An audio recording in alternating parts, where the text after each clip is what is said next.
تلنگانہ حکومت نے سرکاری اسکولوں کے نصاب میں کوڈنگ، روبوٹکس اور AI کے طلباء کو جدید ٹیکنالوجی کے عملی تربیت دینے کا باقاعدہ آغاز کر دیا ہے۔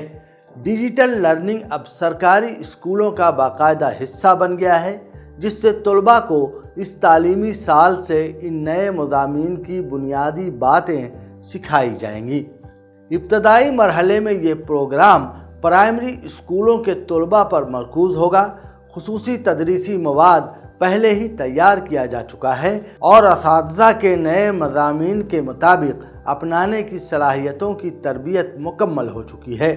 اساتذہ نے واضح کیا کہ یہ قدم عالمی اور قومی تعلیمی معیارات کے مطابق ہے۔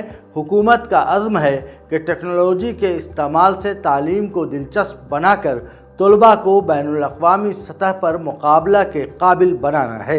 ابھرتے ہوئے ٹیکنالوجیز کو لانا ہمارے تعلیمی نظام کی تازہ ترین ضرورت ہے۔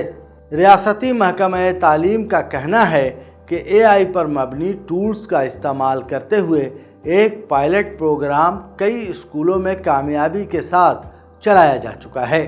اب اس پروگرام کی مکمل رول آؤٹ اکتوبر تک تمام سرکاری اسکولوں میں متوقع ہے۔ ہائی اسکول طلباء کے لیے ریاست نے نجی تنظیموں کے ساتھ شراکت کی ہے تاکہ ریاضی اور سائنس کی درس دیں ڈیجیٹل انداز میں فراہم کی جا سکیں۔ ویڈیو لیکچرز کے علاوہ طلباء کو پڑھنے کا مواد، انٹریکٹیو سرگرمیوں اور کلاس روم لرننگ کو مضبوط کرنے کے لیے تیار کیے گئے ٹیسٹ دستیاب ہوں گے۔